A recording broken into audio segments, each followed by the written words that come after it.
بسم اللہ والصلاة والسلام علی آلہ واصحابہ وصحبہ اجمعین، اما بعد فاعوذ باللہ من الشیطان الرجیم، بسم اللہ الرحمن الرحیم، والکاظمین الغیظ والعافین عن الناس واللہ یحب المحسنین، قل لا اسألکم علیہ اجرا الا المودۃ فی القربى، صدق اللہ العظیم۔ سب سے پہلے دیسی T V U S C کی پوری ٹیم کا اور بالخصوص انم نقوی صاحبہ آپ کا میں شکر گزار ہوں کہ اتنے اچھے پروگرام میں اہل بیت اطہار کے وہ مریض کربلا امام زین العابدین علیہ السلام کے حوالے سے آپ نے بڑا ہی اچھا پروگرام رکھا، اور میں دعا کرتا ہوں کہ اللہ پاک اس ہمارے پروگرام کو اپنی بارگاہ میں قبول و منظور فرمائے۔ جس طرح آپ نے سوال کیا امام زین العابدین علیہ السلام کے حوالے سے کہ آپ کا حسب اور نسب تو ان کا بے مثال ہے، اس گھرانے کی حوالے سے قرآن مجید کے اندر اللہ رب العزت نے یہاں تک سورہ احزاب کی آیت نمبر 28 تا 34 تک پوری تفصیل سے لستن کا احد من النساء، ان گھر کی جو عورتیں تھیں اہل بیت اطہار کی، حضور علیہ السلام کے خاندان کی، ان کے بارے میں اللہ رب العزت نے قرآن کے بیان فرما دیا کہ لستن کا احد من النساء، اے نبی کے گھر والیو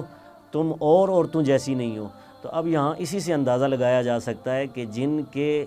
گھر والیوں کا یہ مقام ہے کہ ان جیسی کائنات میں کوئی عورت نہیں، تو ان کے بچوں جیسا، ان کی اولاد جیسا کون خاندان میں ہو سکتا ہے؟ تو اس اعتبار سے اہل بیت اطہار کا ہر فرد ہر آل سے بے مثل اور بے مثال ہے۔ اسی میں ایک چمکتا ہوا ستارہ جو امام زین العابدین ہیں، جن کی نسل سے اللہ تبارک و تعالیٰ نے قیامت تک آل رسول کو جو ہے نا وجود میں لانا تھا، اور قیامت تک آل رسول نے پیدا ہونا تھا، تو یہ واحد وہ اہل بیت اطہار کے افراد ہیں جو امام حسین علیہ السلام کے جو ہے نا بیٹے ہیں اور چوتھے خلیفہ بھی ہیں، اور ان کے تفصیل کے علامات جاتے ہیں کہ ان کی والدہ کا نام بی بی شہربانو ہے، اور یہ بی بی شہربانو کے حوالے سے بڑی تفصیلات موجود ہیں، جس طرح میں نے ابھی آپ کے سامنے بیان کروں گا کہ یہ جو بی بی شہربانو ہیں یہ امام حسین علیہ السلام کی اہلیہ محترمہ ہیں، اور یہ امام زین العابدین کی والدہ ہیں۔ روایت کے اندر یہاں تک لکھا گیا کہ یہ جو آپ کی والدہ ہیں، حسب نسب کے حوالے سے آپ نے بات کی، تو اس لیے میں بتاتا چلوں کہ ان کا حسب اور نسب کتنا اعلیٰ اور بے مثل ہے کہ ایران کا جو آخری بادشاہ تھا جس کا نام تھا یزید جرد بن شہریار بن حرف پرویز بن خسرو نام کا جو بندہ تھا، یہ ایک بادشاہ تھا، اور اس کی بیٹی یہ جو ان کی بیٹیوں میں سے ایک بیٹی جن کا نام شہربانو تھا، یہ آپ کی والدہ ماجدہ ہیں۔ روایت کے اندر یہاں تک لکھا ہے تقریباً السوائق المحرکہ کے اندر اور دوسرے مکتبہ فکر کی کتابوں کے اندر بھی یہ تفصیل لکھی ہوئی ہے کہ جس وقت یہ لڑکیاں 4 لڑکیاں ایک بادشاہ کی بیٹیاں تھیں، حضرت عمر فاروق رضی اللہ تعالیٰ عنہ کے دور پاک میں اس طرح ہوا کہ یہ ان کو فروخت کر دیا گیا۔ تو اس کے بعد ایسا ہوا یہ ایک جنگ کے دوران ان کو جو ہے نا حراست میں لے لیا گیا فاروق اعظم کے دور میں۔ تو پھر یہ ہوا کہ سیدنا فاروق اعظم رضی اللہ تعالیٰ عنہ نے یہ حضرت مولا کائنات علی کرم اللہ وجہ الکریم علیہ السلام، ان کے بارے میں آتا ہے کہ ان کے سامنے کہا کہ ان 4 لڑکیوں کو یہ جو لونڈیاں ہمیں ملی ہیں، ہم نے انہیں اچھی قیمت میں فروخت کرنا ہے۔ تو مولا کائنات علی کرم اللہ وجہ الکریم نے وہاں پر یہ ایک انہیں مشورہ دیا کہ یا فاروق اعظم آپ ایسا کریں کہ ان لڑکیوں کو عام طریقے سے فروخت نہ کریں، کیونکہ یہ لڑکیاں ایک بادشاہ کی، ایک حکمران ایران کا جو آخری بادشاہ ہے اس کی بیٹیاں ہیں جن میں شہربانو بھی تھی۔ انہوں نے کہا اس طرح نہیں ہو سکتا کہ عام بندوں کی طرح ہم ان کو فروخت کریں، ان کی ڈیمانڈ بھی اور ان کے جنہیں فروخت بھی کیا جائے بڑے لوگوں میں فروخت کیا جائے۔ تو یہاں تک کہ پھر جس وقت یہ مشورہ حضرت مولا کائنات علی کرم اللہ وجہ الکریم نے مشورہ دیا فاروق اعظم کو، تو آپ نے یہ بات سنی، انہوں نے کہا آپ کیا فرماتے ہیں، آپ جو مشورہ دیں گے ہم اس پر عمل کریں گے۔ تو فاروق اعظم رضی اللہ تعالیٰ عنہ نے ان کے مشورے پر عمل کرتے ہوئے کیا کیا کہ حضرت امام حسین کے نکاح میں جبکہ ایک روایت میں آتا ہے کہ مولا کائنات نے چاروں بیٹیوں کو بڑے دام میں، بڑے پیسوں کی تعداد میں خرید لیا، اور خریدنے کے بعد ان کا نکاح سب سے پہلے حضرت امام حسین سے شہربانوں کا کیا، اور اس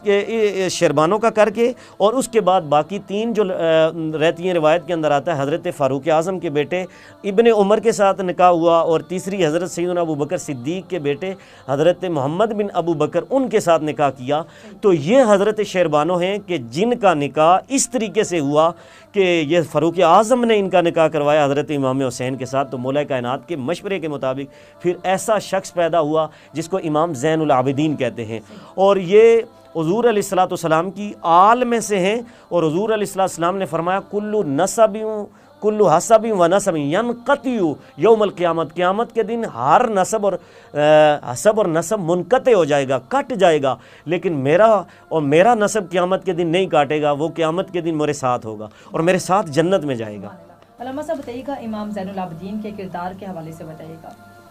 ان کے کردار کے حوالے سے محترمہ، جس طرح آپ نے سوال کیا، ان کے کردار دیکھیں ہر اعتبار سے، جس طرح میں نے قرآن مجید کی سٹارٹ میں جو میں نے آیت پڑھی تھی، یہ سورہ آل عمران کی آیت نمبر 134 134 میں اللہ رب العزت نے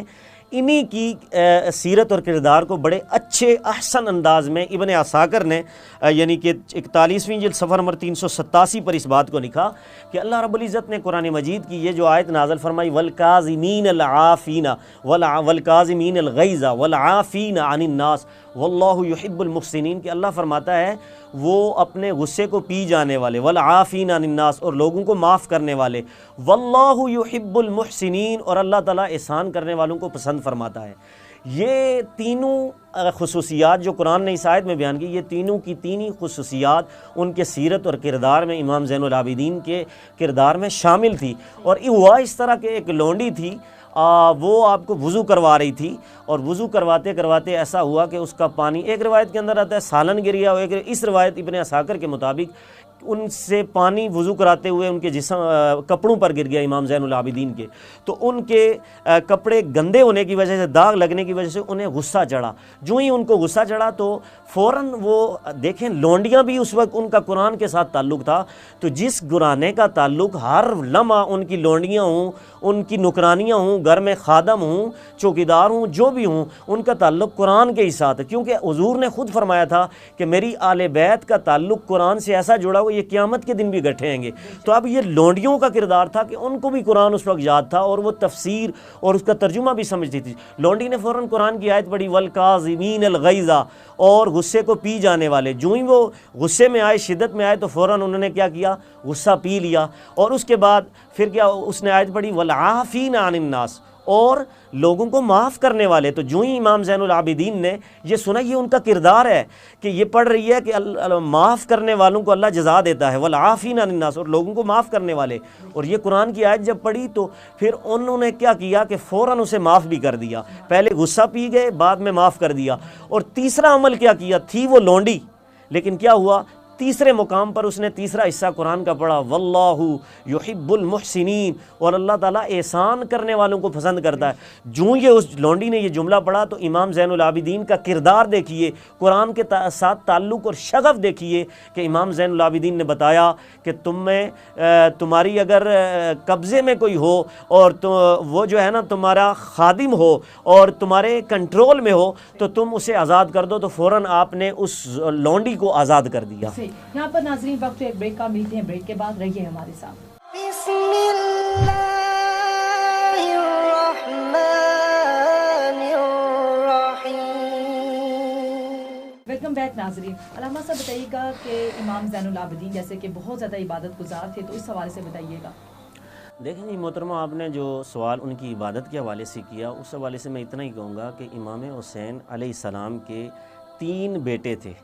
اور 3 بیٹوں میں سے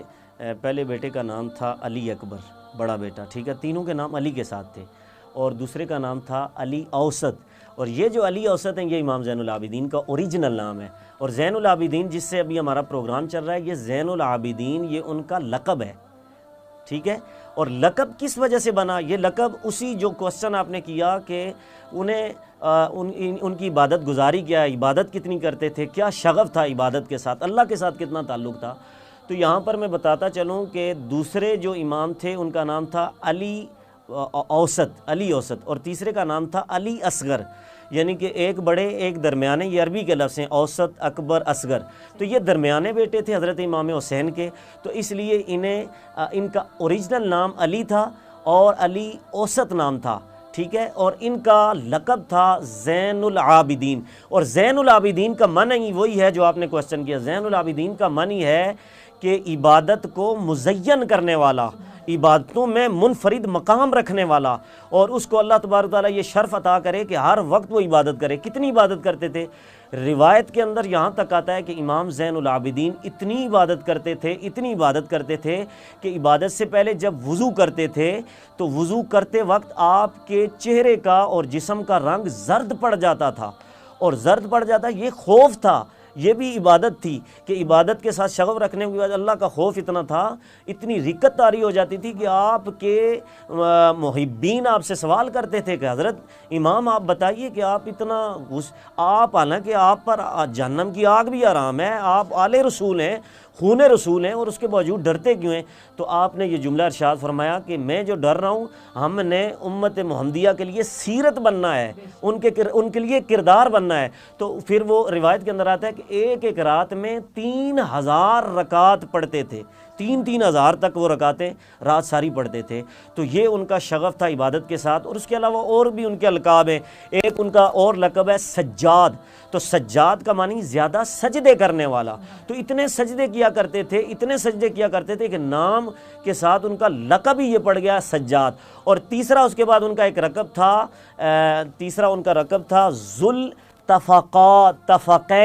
ذوالتفقین، اس کا مطلب ہے کہ اللہ کی راہ میں سب سے زیادہ خرچ کرنے والے، یہ بھی ان کا ایک لقب تھا۔ اور اس کے بعد آگے ایک نام تھا امین، یعنی کہ اتنے امین اور صادق تھے کہ ہر بندہ انہیں اپنی امانتیں دینے کے لیے تیار ہو جاتا تھا۔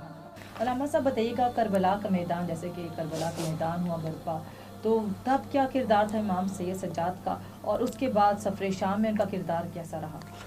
اس حوالے سے محترمہ انم نقوی صاحبہ نے جو آپ نے سوال کیا، ان کا کردار بھی بے مثال ہے کہ روایت کے اندر یہاں تک یہ حکمت عملی تھی کہ اللہ تبارک تعالیٰ نے حضور علیہ السلام کی جتنی بھی آل خاندان رسول کے افراد تھے وہاں پر شہید ہو گئے، اور شہید ہونے کے بعد اللہ تبارک تعالیٰ نے ایک نظام کو چلانا تھا کہ عورتیں جتنی بچی ہوئی تھی آل رسول کی، تو ان کی پھوپھیاں وغیرہ تھی، اور ازواج یعنی کہ اہل بیت اطہار میں امام حسین کے بتیجے تھے، بی بی شہربانہ کے علاوہ ان کی اولاد میں سے جتنے بھی افراد تھے، تو ان کے ساتھ ایک نہ ایک مرد نے ہونا ضروری تھا، اور ان کا ضروری یہ تھا کہ تاکہ ایک روایت بن جائے، تاکہ پورے کربلا کا راوی ایک مرد بھی بن جائے۔ ایک روایت کے اندر یہاں تک آتا ہے کہ پورے آل بیت کا نظارہ صرف امام زین العابدین نے ہی دیکھا، کیونکہ یہ بیمار تھے اور شدید بیماری کی وجہ سے یزید پلیدوں نے انہیں چھوڑ دیا تھا، اس وجہ سے کہ یہ بیمار ہیں، چلیں رہنے دیں۔ لیکن حکمت عملی یہ تھی، ایک تو حکمت یہ تھی کہ انہیں کربلا کے میدان میں بچنے کا جو معاملہ تھا اللہ تعالیٰ نے ان کو اس لیے بچایا، ایک تو امامت کا سلسلہ بھی جاری تھا، قیامت تک جاری کرنا تھا، امامت اور ولایت کا سلسلہ جو روحانی سلسلہ تھا، اس کو سلسلے کو جاری کرنے کے لیے اللہ رب العزت نے ان کو بچایا۔ اور دوسرا ان کے جو کردار اس کے واقعہ کربلا کے اندر کے تھے، یعنی کہ شام کے اندر جو انہوں نے کیا، سفر کیا، جو کربلا میں سفر تھے، اس میں کئی ایسے افراد تھے کہ جہاں پر ایک مرتبہ ایسا ہوا کہ ایک عورت تھی، اس کے گھر میں ان کو دعوت ہوئی، اور دعوت میں یہ گئے تو بعد میں پتہ چلا کہ یہ تو ہمارے بڑوں کی قاتل نکلی ہے، لیکن اس کے باوجود انہوں نے کیا کیا، اس کے ساتھ جو کردار کیا وہ بھی آپ سمجھتی ہیں، وہ بچہ سمجھتا ہے۔ لیکن اس اعتبار سے امام زین العابدین کا کردار کربلا میں بھی بڑا احسن طریقے سے رہا، اور روایت کے اندر یہاں تک آتا ہے کہ کربلا کے سفر میں امام زین العابدین جس وقت ان یزیدیوں نے آل رسول کے ٹکڑے ٹکڑے کر دیے اور معاذ اللہ کیا ظلم کیے، تو اس وقت حضرت زینب جو امام حسین کی ہمشیرہ ہیں، آپ کے بارے میں آتا ہے کہ جب یزیدیوں کو انہوں نے دیکھا تو ساتھ ہی ان کا یہ بھائی امام زین العابدین موجود تھے، تو انہوں نے اپنے بھتیجے ساتھ تھے، تو انہوں نے ساتھ بٹھا کر وہ سارا معائنہ دیکھا کہ وہاں پر کوفہ کے میدان میں لوگ جو ہے نا وہ امام حسین کے بارے میں یعنی کہ 3 دن تک یزید نے اعلان کر دیا کہ تم اس طرح کرو، تم سے یہ غلطی ہو گئی، حالانکہ اسے احساس نہیں ہوا تھا، لیکن اس کے باوجود بھی امام زین العابدین کا یہ کردار رہا کہ سب صبر کا مظاہرہ کیا، بہن کو بھی صبر کا مظاہرہ کرتے رہے، آگے سب افراد جو اہل بیت اطہار کے جو افراد تھے ان کو صبر کا مظاہرہ کرواتے ہوئے ان کو تلقین کرتے رہے کہ جس حال میں تو رکھے وہ حال گوارا ہے۔ بے شک بے شک، اور اس کے ساتھ ہی ہمارے پروگرام کا وقت بھی اختتام پذیر ہوا۔ یہ تو اللہ کی مصلحت تھی کہ جو ہے امامت کی جو ہے یہاں سے نسل چلنی تھی اور سادات کو بچانا تھا، اس وجہ سے امام سید سجاد جو ہیں بیمار بھی تھے اور وہ بچ بھی گئے، اور اس کے بعد جو ہے انہوں نے سلسلہ کیا شام کے سفر میں، اپنی پھپھو کا جو ہے اپنی پھوپھی اماں بی بی زینب سلام اللہ علیہا کا جو ہے ساتھ دیا۔ اس کے بعد جب تک رہے وہ عبادت میں گزارتے رہے اور اپنے کردار سے ثابت کیا کہ وہ حسینی ہے۔ اس کے ساتھ ہی اجازت دیجیے اپنی میزبان انم نقوی کو۔ اللہ حافظ۔